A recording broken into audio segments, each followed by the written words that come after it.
waħda mill-affarijiet prinċipali kif jien nara fil-Kristjan huwa il-fatt li jitlob. Meta Daniel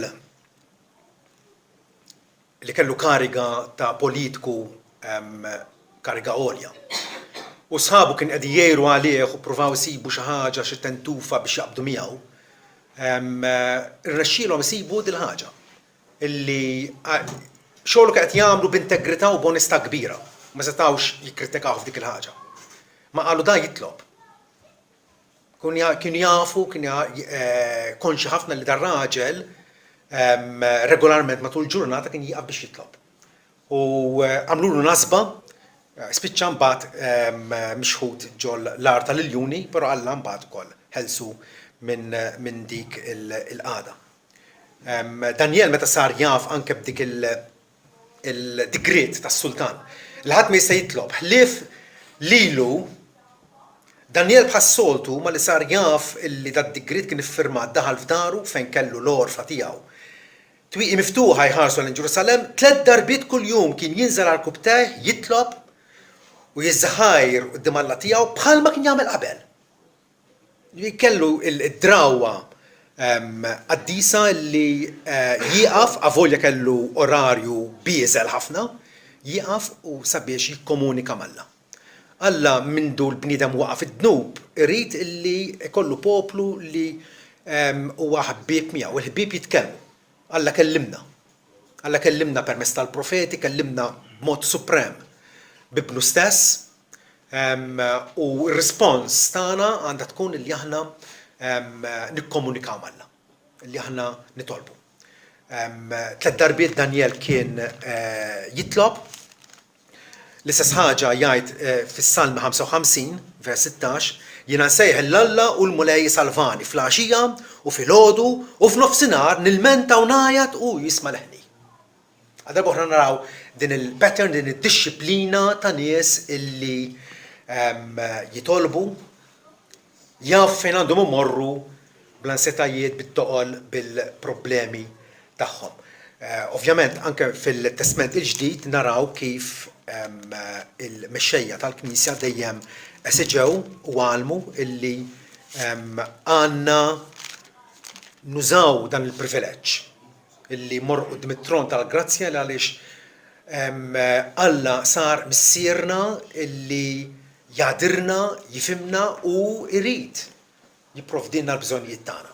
Ġesu għallimna u għalilna illi jekk intom ibnek jitolbok ħobża tagħtih ġebla, le, ma tgħaddix minn rasna. Aħseb wara Alla li Alla twajjeb, Alla għaref kemm jagħti jgħod jittajb għal dawk li jitolbuh. Kif qed ngħid fl-Atti 10 vers 9 għandna wkoll wieħed mill-mexxejja ewlenin tal-Knisja Bikrija, Pietru, illi dan hawnhekk qed jgħidlek illi tela fuq il-bejt biex jitlob qrib is-sitt sigħa. Band oħra naraw illi anke ma' Ġwanni kien jitla fit-tempju biex jitlob fis-sigħa tat-talb. Xi ħaġa ovvja illi dawn in-nies li Alla bihom għamel meravilji kbar. Kienu nies illi kienu qrib ta' Alla. Ma kinux tant mitlufa fil-bżulija u fil-ġenn u fil-impenji temporali tagħhom imma kien għarfu iżommu din ir-relazzjoni ħajja u vitali ma' Alla permezz tat-talb. L-Apostolu Pawlu l-istess ħaġa jgħidilna itolbu bla ma tieqfu. Irringrazzjaw l-Alla f'kollox għax din hija r-rieda ta' fi Kristu Ġesu għalikom. Talb kull meta jissemma fl-Iskrittura ħafna drabi huma nies individwali li qegħdin jitolbu, li qegħdin jersqu li Alla bit-tħannin tagħhom. Però daqstant importanti huwa t-talb komunitarju. Talb fejn aħna għandek aħwa illi jarfu l-istess Alla bħala missierhom, aħwa illi jinsabu fl-istess familja tal-Alla, aħwa li l-koll gawdu l-maħfra minn għand Alla, illi qegħdin jinġabru flimkien sabiex jollu leħinhom f'unità lejn Alla. Ma nistgħux nirraġunaw illi darba jiena nitlob id-dar waħdi allura m'hemmx għalfejn jew ma narax raġuni valida għala għandi ninaqat mal-oħrajn biex nitlob. Nistgħu nġibu ħafna raġunijiet jien ħansejħilhom skużi, meta tkun id-dar nitlob aħjar nkun fil-privat, nkun waħdi mid-darba welf. Iva, u ċertu talb li titlob fil-privat ma tħossokx komdi titolbu fil-komunità, u ċertu talb li titolbu fil-komunità m'għandekx għalfejn titolbu d-dar.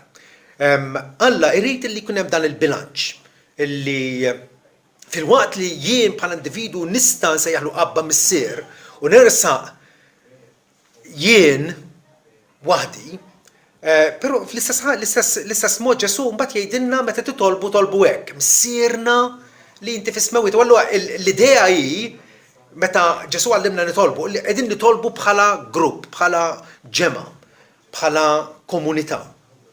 Dan it-tip ta' talb jogħġob ħafna lil mulaj. U rridu naraw, u fatti ġatilkom illi dina rridu nagħmlu għassa bħala mira li aħna matul din is-sena rridu naħdmu fuqha. Rridu ngħaddu l-qudiem, rridu naraw progress bil-grazzja t'Alla sabiex nitolbu bħalma kienu jitolbu l-aħwa fil-bidunet tal-Knisja. Meta Pietru pereżempju ġagbu Erodi qatlu bis-sejf, arresta l-Pietru, żammu fil-ħabs biex l-għada kif joħorġu fil-proċess pubbliku ħallu wkoll joqtlu biex joħroġ lil-Lut. Tajjeb, minn hawnhekk għandna kriżi ħansejħula hekk, Pietru kellu ħanejdu hekk meta tikkonsidra mill-lat uman ma kellux tama. Kwistjoni ta' ħin u imut.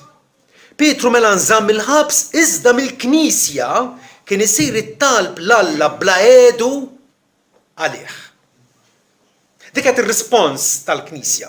Knisja li bħal dejjem materjalment u fil-qawwa tagħna aħna dgħajfa. Aħna sempliċi nies. U allura kienu jafu fejn nistgħu inħabtu. Lil min nistgħu nappellaw. Spontanjament dawn l-insara tal-bidu kienu jafu li jistgħu u għandhom jersqu li Alla, infatti Pietru inħeles mill-anġlu. U Alla taħ li kompli l-apostolat tiegħu. Matul l-att insibu diversi każijiet fejn il-Knisja jew il-grupp ta' Kristjani mhux biss formali ma anke b'mod informali kienu jitolbu. Fl-Atti 21 vers 5. Fejn Luqa tgħidilna l-bqajna sejrin għal triqatna huma wkoll bin-nisa u t-tfal ġew wasluna sa ma ħriġna barra mill-belt. Dawn kienu ħajsifu. U għadna rkobtejn għax-xatt u tlabna. Kemm sabiħa. Qabel ma imbarkaw fuq il-ġifen biex isifru, tajjeb talbu flimkien. U ninnotaw ukoll il-reverenza li kellhom dawn nies tal-bidu. Niżlu għall-kubtejhom. Ma għadux jimpurtom mi qed jarhom, huma kienu konxi t'Alla u konxi kemm huwa importanti li nitolbu l-barka t'Alla fuq il-ħidma, fuq il-missjoni, fuq kull intrapriża li aħna nitlu għalija. Allura meta aħna nitolbu flimkien f'ġemma waħda, għandna preċedent tajjeb. Di mhix tradizzjoni li vvintajni aħna. Tajjeb? Mill-antik naraw kif in-nies t'Alla kienu jinġabru għat-talb. Anke f'Nehemija meta kienu qegħdin jibnu s-swar ta' Ġerusalem ta' fuq l-istorja tajjeb u kien hemm xi teddid mill-edewa tagħhom li ħajtakkawhom, x'għamlu? Nehemija 4 vers 9 jgħidilna illi madankollu aħna tlabna lill-Alla tagħna. U qednilhom għassa naru lejl minħabba fihom. Ir-reazzjoni kienu jafu li huma perikolati, tlabna lill-Alla tagħna. Il-mentalità ta' kull Kristjan għandha tkun illi jaf fejn għandu jirrikorri. Jaf illi meta aħna nixħtu l-em jew l-inkwiet tagħna quddiem Alla, Alla ċertament se joħsibna u se jonora t-talb tagħna. Jekk imorru lura iktar quddiem għal bidu tal-Knisja, il-Knisja tat-Testament il-Ġdid, Ġesu ħalla wara grupp ċkejken ta' nies u għalilhom titilqux minn Ġerusalemm qabel ma titlibsu qawwa mill-għoli.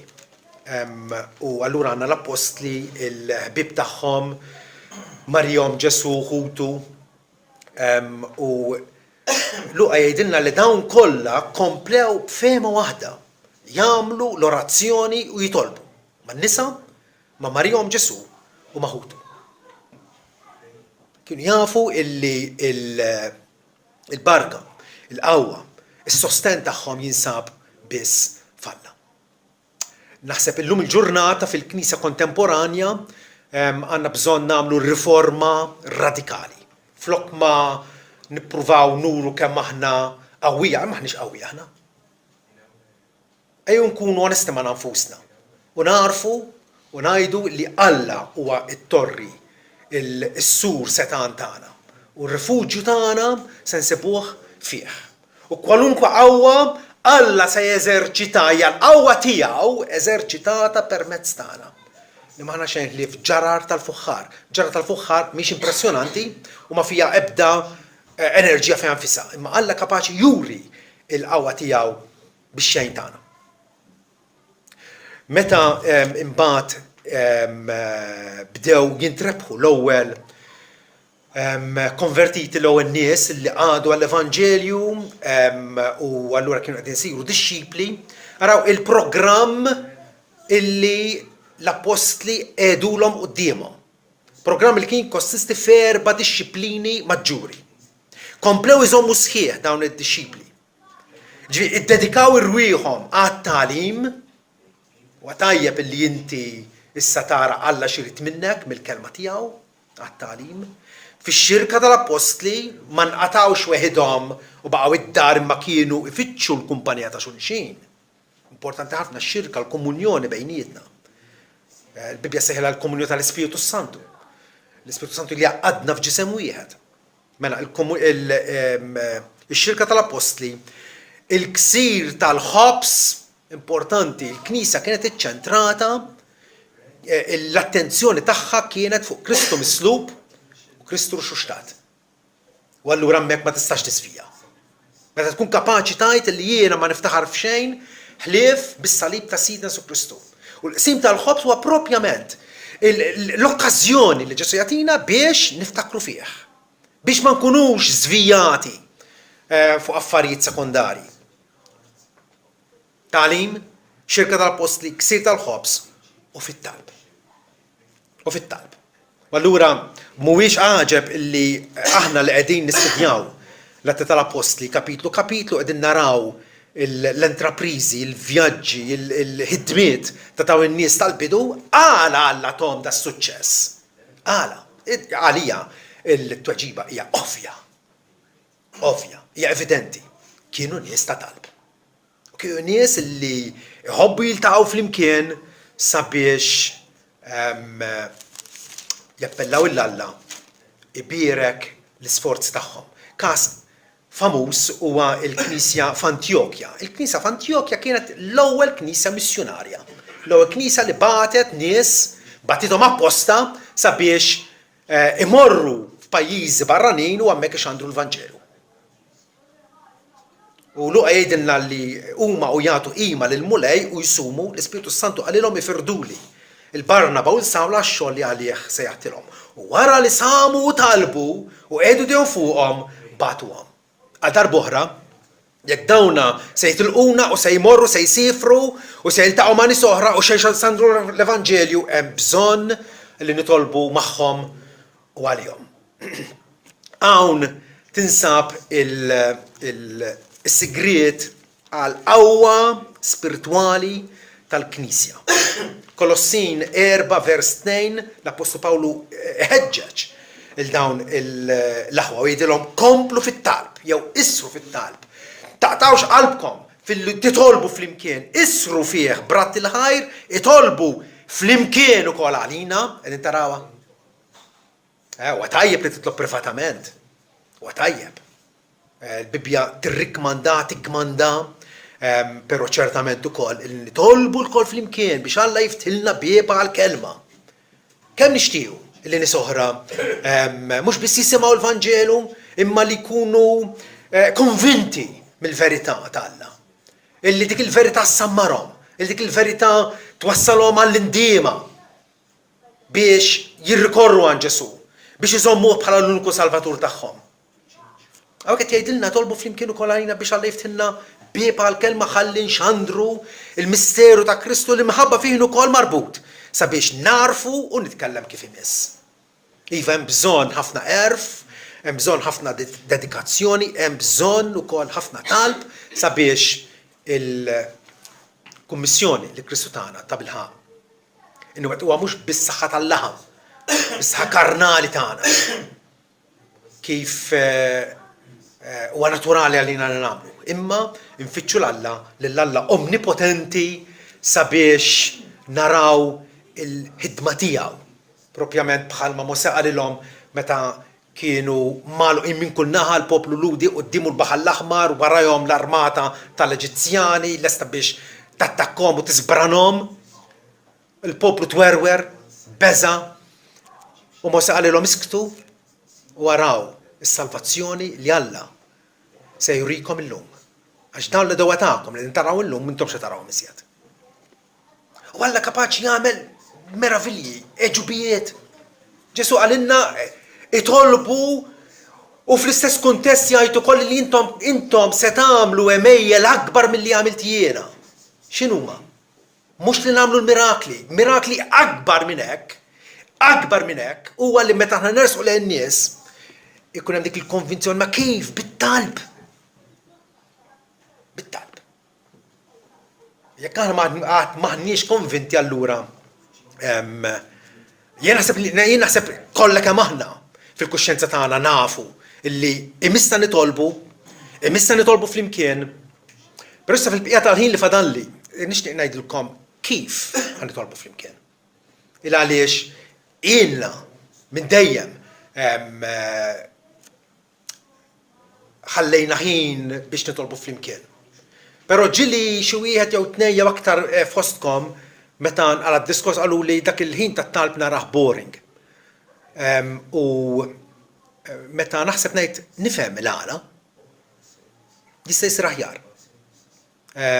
U ħajdilkom kif ħantikom ħanidek ħiel, prinċipji, sejħolhom it-trid. Ħansejħulhom linji gwida sabiex kull wieħed waħda minnha illi narfu din in-neċessità.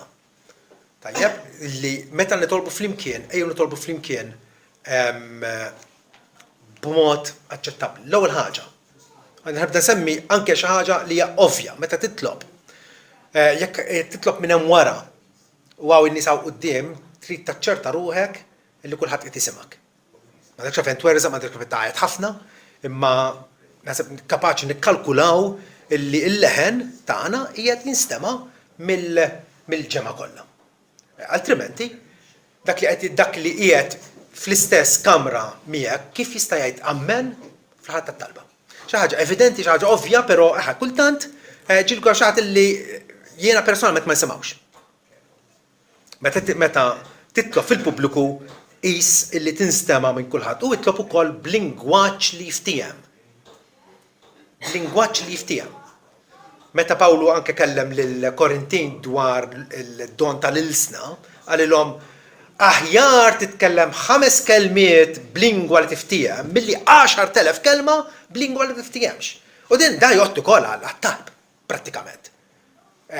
Jekk inta qed tuża lingwaġġ tant tqil u bombastiku u hemm forsi żgħażagħ jew it-tfal fil-kongregazzjoni ma jistgħux jifhmuk. Okay? Lingwaġġ li jiftiem. U jitlob ukoll fil-qosor. Meta ngħid fil-qosor ġifieri skont il-kongregazzjoni li jekk hemm kongregazzjoni twila biex jitolbu l-kotra tagħha ma sax titlob fit-tul. Imma titlob fil-qasir. Jekk qiegħed flaqa fejn hemm kull hemm 4 min-nies ma jimpurtax, itlob tik aktar fit-tul. Affarijiet li huma loġiċi jiftehmu, Tajjeb, però titlob fil-qosor biex tagħti opportunità lil ħaddieħor biex ukoll jitlob bħalek. U tajjeb ukoll li tikkonċentra fuq aspett wieħed tat-talb. Meta qegħdin nitolbu bħala komunità ġifieri, bħala knisja. Tajjeb, itlob fuq aspett wieħed, pereżempju, it-talba tiegħek ħadd tkun talba ta' fuħrija lill-Alla. Jew ta' qima lill-Alla. Jew ta' ringrazzjament lill-Alla. Irċivejt xi barka, irringrazzja lill-Alla għalija. Jew forsi ta' stqarrija ta' dnub. Tajjeb m'hemmx għalfejn tħallat kollox. Ikkonċentra fuq ħaġa waħda, jekk pereżempju ħadd tagħmel petizzjoni, għandek bżonn xi ħaġa personali jew bżonn għall-Knisja, għandna bżonn l-erf mingħand Alla għax wasalna biex nieħdu deċiżjoni. Tajjeb, id-deċiżjoni ma nistgħux nagħmluha bil-votazzjoni. Alla jrid jagħtina, Alla jrid jurina fuq li ma naħanna niġbdu. Tajjeb? Ħaġa oħra wkoll li meta titlob, normalment għandek titlob fil-ġemgħa dwar affarijiet li jinteressaw lil-kotra. Vera kultant nisma' talb personali. Ma jimpurtax. Imma naħseb jiena l-aħjar huwa li la darba qiegħed ma' nies oħra magħhudek itlob għal affarijiet li jikkonċernaw il-familja sħiħa ta' Alla. Ukoll tajjeb illi nitolbu mhux biss fil-pubbliku ma fi kwalunkwe talb tagħna, nitolbu dwar ħwejjeġ elevati u spiritwali. Ħafna drabi jew ħanejdu hekk kultant ġie nisma' talb trivjali, talb banali, talb pereżempju biex intikom każ ovvju, mulej għamel illi ikun il-bnazz il-lejla ħalli l-piknik ma titħassarx. Tifhem, Alla qiegħed irrieġi l-univers tiegħu u Alla jaf x'inhu l-aħjar. Dik hija pjuttost talba egoistika li inti ma tixtieqx li tħarbatlek dal-pjan naħseb dik hija talba trivjali. Però meta nikkomparaw mbagħad mat-talb kif jitolbu Pawlu sabiex Alla jagħtikom spiritu ta' erf u revelazzjoni fl-arfa tiegħu, sabiex tikbru fil-konoxxenza ta' Alla, sabiex tarfu l-loli u l-font, il-wisa u t-tul tal-imħabba ta' Alla. Kemm huwa differenti dak it-tip ta' talb mhux vera. Dak it-tip ta' talb li rridu nħarġu lil nfusna jew ħan nkunu ambizzjużi li nitolbuh b'konvinzjoni. Konvinzjoni. Ftakar ukoll meta titlob fil-pubbliku esprimi ruħek b'mod aċċettabbli. Ġili kont fil-flaqat fis-snin moddija fejn pereżempju wieħed jaqbad jitlob u literalment tinħasad. Ikollok tiftaħ għajnejk u tara x'qed jiġri, tant jibda jgħajjad.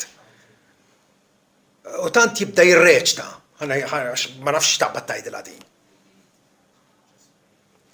Fit-talba qegħdin nkellmu lil Alla. U m'hemmx għalfejn li tiġbed l-attenzjoni fuq innifsek, sempliċement itlob. U itlob bil-ħsieb. M'għandekx għalfejn timla il-pawżiet tiegħek bil-kelma mulej jew missier. Niftakar pereżempju wieħed illi kien ħabib tiegħi, però meta konna nitolbu flimkien nassigurakom illi ma' kull 3 kelmiet kien idaħħal kelma missier jew mulej fit-talba tiegħu. Għalfejn? Ikkalma. Itlob, iva. Nafu li qegħdin nindirizzaw lil Alla missierna, però dawk il-ħanidu ħansejħilhom fillers. Ma ħsibx li għandna nimlew il-vojt bl-isem ta' Alla. Naħseb ikun abbuż tal-isem ta' Alla li anke l-isem ta' Alla nużaw b'referenza.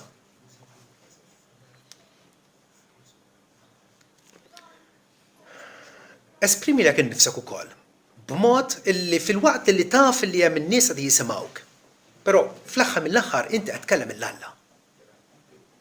Jiġifieri irid ikun hemm qiegħed nitlob ma' ħadd ieħor, però fl-aħħar mill-aħħar jiena qed inkellem il-Alla. Jiġifieri meta nitolbu rridu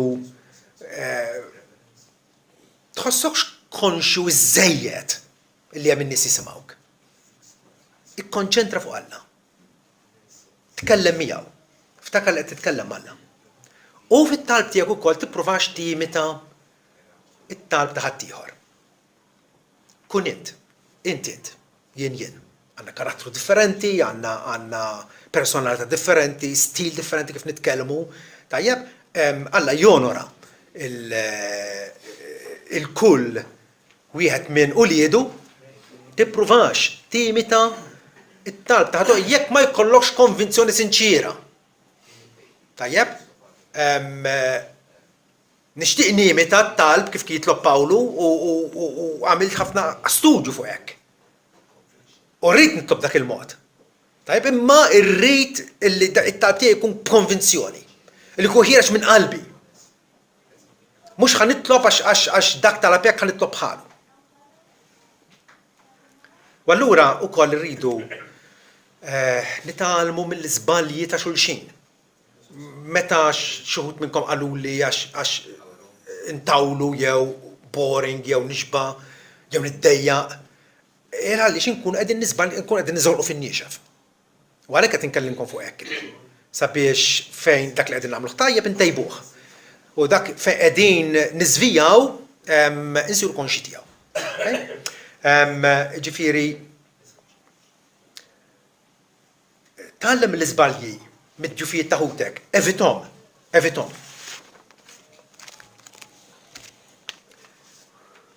Ħaġa oħra, tużax il-ħin tat-talb biex taqra xi kapitlu mill-Iskrittura. Il-qari jkun diġà sar u jkun magħżul apposta u waqt il-qari ejjew noqogħdu attenti għal dak li qed jinqara. Niftħu l-Bibja, niffollowjaw minn fuq il-Bibja.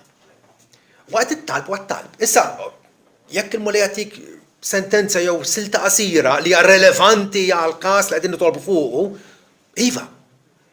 Araħ. Ma ftakar, waqt il-ħin tat-talb. Talb. Okay? Jekk taqra mill-Iskrittura ħad tkun konċis u relevanti.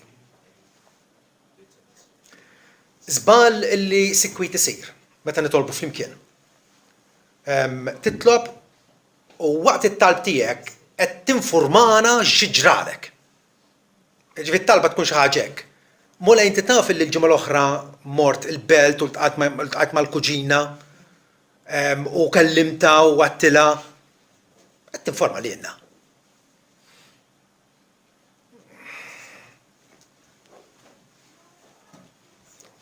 Anke kultant li ninformaw xulxin. Tajjeb aħna x-xirka ta' bejnietna nafu x'qed jiġri bażikament u għax nħossuna liberi li naqsmu l-ħajja tagħna ma' xulxin. Però fit-talb tiegħek tinformax l-Alla diġà jaf minn qabel. Se titolbu u diġà jaf id-dettalji kollha, it-tul u l-krux tiegħek kollu. Kol fit-talb għati ċans il-ħaddieħor. Jekk titlob darbtejn, itlob meta tiġġudika li ħaddieħor jew mhux ħajtlob jew hemmhekk arġi' itlob. Però jridu nagħtu ċans lil xulxin. Issa, naħseb jiena il-problema mhux din li m'għatux ċans lil xulxin, illi għal kontrarju għadna daqsxejn riservati. Issa, sejħilha mistħija, sejħilha spiritwali, sejħilha trid. Noqogħdu lura. Fejn suppost nuru spontanjetà u antiċipazzjoni. Issa huwa l-okkażjoni fejn il-koll flimkien se nollu leħenna lejn Alla. Jekk inti mistħi u riserva, hu d-deċiżjoni, di tkun deċiżjoni biex tipparteċipa aktar. Alla jridek tipparteċipa. Flok ma tibqa' bil-qiegħda u tosserva jew tisma' biss, Alla jridek tipparteċipa fil-ħajja tal-Knisja. U ftakar ukoll li Alla ma tani spirtu ta' timidità. Imma wkoll ta' rażna fuq nafusna, ġifieri kapaċi bl-għajnuna talla li jekk inti mistħi, ġenwinament mistħi, kont tinħeba kapaċi illi titkellem. Speċjalment meta inti tkun ippreparajt it-talba tiegħek, mentalment inti tkun preparajta. Aħna għadna, ma ħatitlob fil-qasir, tajjeb, konċis, u allura ħejja minn qabel. Fl-aħħar mill-aħħar liben il-ħal jekk għamel. Meta kien fost il-ħnieżer u mxenna għad-dar ta' missieru qal ħammu lura għand missieri u ngħidlu missier, dnibt kontra s-sema kontra tiegħek, ma jistħoqniex aktar nissejjaħ ibnek, għamilni bħal wieħed mill-qaddija tiegħek. Ipprepara ir-rikjesta tiegħu. U l-istess ħaġa nistgħu nagħmlu aħna. Meta titlob id-dar, jekk waqaft, jew titlob f'qalbek, ma jimpurtax. Imma meta nitolbu flimkien irridu nirrispettaw xulxin u narfu il-kol kemm aħna qegħdin nibbenefikaw minn dak il-ħin tat-talb. Forsi xogħod minna riservati jew joqogħdu lura għax għadhom mhux kapaċi nitlob bħal dak jew bħal dik. Nies li għandhom ħafna aktar esperjenza fil-modija tal-Evanġelju minnek. Appuntu, dik l-esperjenza kisbuha, dik il-maturità kisbuha il għaliex ilhom issa dixxipli, kibru. Imma ftakru din, Alla jonora u Alla jħobb anke l-ċkejknin tiegħu. Anke l-dawk li laqilqu, anke l-dawk li itemtmu. Ġesu li d-dixxipli qalilhom araw li ma tiddisprezzawx il-wieħed minn dawn iż-żgħar tiegħi. Għax ngħidilkom, l-anġel tagħhom fis-smewwiet il-ħin kollu jaraw missierkom li hu fis-smewwiet. Ġesu qed jassigurana illi kbija u żgħir għadek tarbija jew matur fil-fidi Alla għalih inti għażiż. Inti għażiż. Alla jafek bismek. U allura m'għandekx fejn tintimida ruħek. Tajjeb ġuvni ta' 20 sena ma jitkellimx bħal tifel ta' 5 snin. Imma l-ġenituri tiegħu. It-tifel ta' 5 snin u 20 sena, it-tnejn huma ulied eżies għall-ġenituri tiegħu mhux vera. Taj forsi nistgħu ngħidu wkoll li waqt it-talb komunitarju varja l-espressjoni xirrid ngħid. Sikwit. Issa daħal ngħidha mhux biex ingerrixkom. Kif jitlob dik u l-oħra nkun naf x'e jitlob. U l-istess frażijiet. Aħna ma nemnux li għandu jkollna prayer book bħal m'għandhom l-Anglikani u l-Kattoliċi u niftħuh fil-ġurnata u naqraw it-talb printjat fih. Nemnu f'talb spontanju, talb juħarġ mill-qalb. Però minħabba l-għas tagħna għalfejn nispiċċaw. Nitolbu l-istess frażijiet u l-istess mod għax ma nkunux qed naħadmu rasna. Pawlu qal ħnitlob bl-ispirtu, imma ħnitlob ukoll bil-moħħ. Alla jridna nużaw moħħna. Tajjeb issa din qed ngħid varja l-espressjoni. Ħadd tipprova però mhux ħajnexxielek millum għall-għada, żgur mhux ħajnexxielek. Għeta aħna nifhmu l-xulxin, nadru lil xulxin, nissimpatizzaw ma' xulxin, nilqgħu l-xulxin. Però naħseb jiena brieda tajba kapaċi wkoll nagħmlu progress il-xulxin. Ġifieri fis-sens li titlobx isek blamment bħalli kieku għandek xi ħaġa rrekordjata fik u arġajt għatta.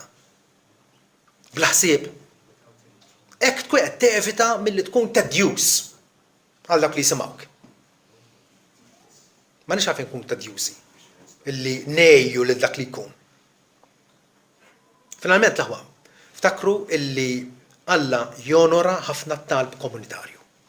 It-talb tal-Knisja miġmuwa. Ġesu jgħid fejn 2 u 3 jiltaqgħu f'ismi hemm jien ukoll qiegħed f'nofshom. Jgħidha f'kuntest ta' dixxiplina. Fejn każ ta' dixxiplina, però ċertament, ebda dixxiplina ma tista' tingħata b'mod aċċettabbli jekk ma tingħatax bit-talb, b'imħabba u b'mod rija. Ġifieri ċertament Alla jonora jisma' it-talb tal-familja tiegħu. Tal-familja tiegħu. Illi wkoll meta ningaġġaw ruħna f'talb komunitarju, nkunu qegħdin nuru il-ġmiel u l-unità tal-Knisja.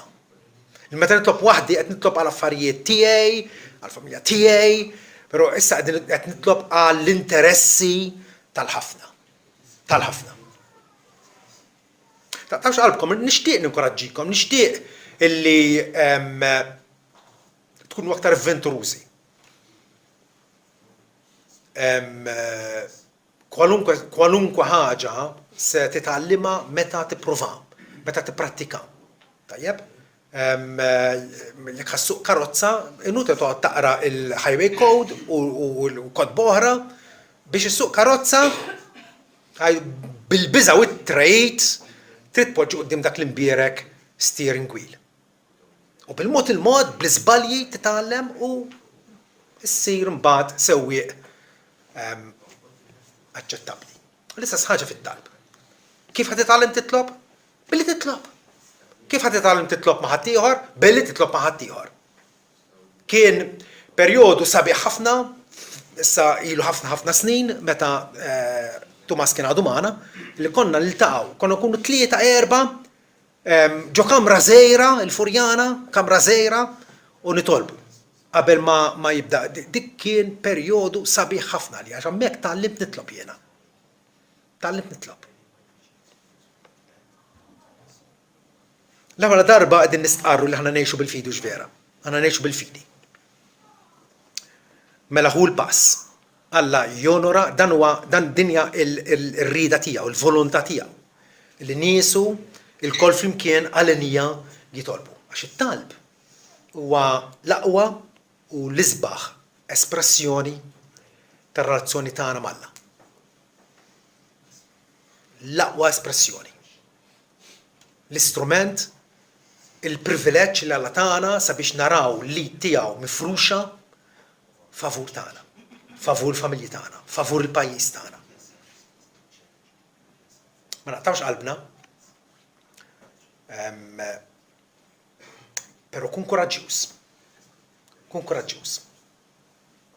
U niġbdu ħabel wieħed u naslu iva fil-target fejn ta' bilħaq għandna naslu. Amen.